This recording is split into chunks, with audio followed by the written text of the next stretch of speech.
দর্শক, সাভারের জাতীয় স্মৃতিসৌধে বীর শহীদদের প্রতি শ্রদ্ধা নিবেদনের মধ্য দিয়ে দিনের কর্মসূচি শুরু করবেন প্রধানমন্ত্রী তারেক রহমান সহ সংসদ সদস্যরা।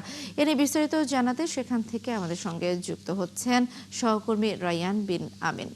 রায়ান, কেমন প্রস্তুতি দেখছেন সেখানে? প্রধানমন্ত্রী ঠিক কখন সেখানে পৌঁছাবেন, সে বিষয়ে কি কি তথ্য আছে আপনার কাছে? প্রধানমন্ত্রী সহ মন্ত্রী পরিষদের সদস্য যারা আছেন তারা সকাল বেলা 11টা নাগাদ এখানে আসার কথা রয়েছে। ঢাকা থেকে তারা 10টার পর রওনা দেবেন বলে আমরা জানতে পেরেছি। আর 11:30টার মধ্যে এখানকার কাজ শেষ করে তারা আবার ঢাকার পথে যাত্রা করবেন। এই মুহূর্তে স্মৃতিসৌধের প্রস্তুতি যদি বলি তাহলে বলা যায় যে সবিশেষ একদম সকাল থেকেও একদম একটা মহড়া দেওয়া হয়েছে। সেনাবাহিনী সহ 3 বাহিনী সদস্যরা যারা ছিলেন, পাশাপাশি পুলিশ এবং গোয়েন্দা সংস্থার সদস্যরা ছিলেন, তারা পুরো এই স্মৃতিসৌধের চারপাশ ঘুরে দেখেছেন। ডগ স্কোয়াড বাহিনী ছিল, ডগ স্কোয়াড এবং বোম ডিসপোজাল ইউনিটের সদস্য যারা ছিলেন তারাও কিন্তু পুরো স্মৃতিসৌধ এলাকা ঘুরেছেন এবং পর্যবেক্ষণ করেছেন এবং নিরাপত্তা নিয়ে তারা বলেছেন যে কোনো প্রকার কমতি আসলে তারা রাখেননি। পাশাপাশি ঢাকা-রিচা মহাসড়ক থেকে ঢাকা-রিচা মহাসড়কের আমিনবাজার থেকে নবীনগর পর্যন্ত এই 25 কিলোমিটার সড়কেও কিন্তু নিশ্চিত নিরাপত্তা তারা নিশ্চিত করেছেন বলে আমাদের জানিয়েছেন। এবং নেতাকর্মী যারা আছেন আশপাশের সাভার অঞ্চলে তারা যাতে মহাসড়কের দুপাশে ভিড় করতে না পারে সেই বিষয়টি তারা নিশ্চিত করার চেষ্টা করছেন।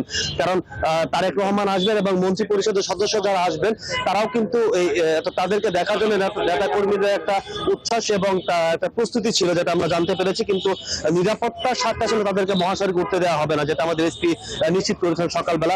এর পাশাপাশি মন্ত্রী পরিষদের সদস্য যারা আছেন তাদেরকে তারা এখানে স্মারক বইয়ে স্বাক্ষর করবেন এবং 3 বাহিনীর পক্ষ থেকে কিন্তু তাদের গার্ড অফ অনার দেওয়া হবে। এর বাইরে ভিতরে পুরোটা হচ্ছে সেনাবাহিনী এবং এসএসএফ নিয়ন্ত্রণে নিয়ে নিয়েছে, কাউকে ঢুকতে দিচ্ছে না। এর বাইরে আছে ঢাকা জেলা পুলিশের সদস্য যারা আছে, তারা বাইরটা পর্যবেক্ষণ করছে। তারা বলছে যে বেলা 12টার মধ্যে যখন সবাই চলে যাবে এরপরে আসলে স্মৃতিসৌধ জনসাধারণের জন্য উন্মুক্ত করে দেওয়া হবে এবং ঢাকা-রিচা যে মহাসড়ক, এই মহাসড়ক সকাল 10টার পর থেকে 11:30 পর্যন্ত এই 1.5 ঘন্টার মধ্যে কিছু সময়ের জন্য যান চলাচল বন্ধ থাকবে। এর আগে পরে যে সময়টা বলা হয়েছিল গতকালকে ভোর 6টা থেকে বেলা 12টা পর্যন্ত, এই সময়টি আসলে তারা প্রত্যাহার করে নিয়েছে এবং এই সময়টি তারা কমিয়ে এনেছে। বলছে আধা ঘন্টার মধ্যে হয়তো ঢাকা-রিচা মহাসড়কে যান চলাচল বন্ধ থাকতে পারে যখন মন্ত্রী পরিষদের সদস্য আসবেন এবং যখন তারা চলে যাবেন এই সময়টাতে। তো এই সময়টাতে বিকল্প পথে জনসাধারণ যারা আছে তাদেরকে চলাচল করতে বলা হয়েছে। দোলনা। রায়ান, আপনাকে ধন্যবাদ। আপনি সেখানে রয়েছেন, তথ্য সংগ্রহ করছেন। নিশ্চয়ই পরবর্তীতে আপনার সঙ্গে আবার আমরা যুক্ত হব। দর্শক, সাভারে জাতীয় স্মৃতিসৌধে বীর শহীদদের প্রতি শ্রদ্ধা নিবেদনের মধ্য দিয়ে দিনের কর্মসূচি শুরু করবেন প্রধানমন্ত্রী তারেক রহমান ও সংসদ সদস্যরা। সে খবর জানাতে সরাসরি যুক্ত ছিলেন রায়ান বিন আমিন।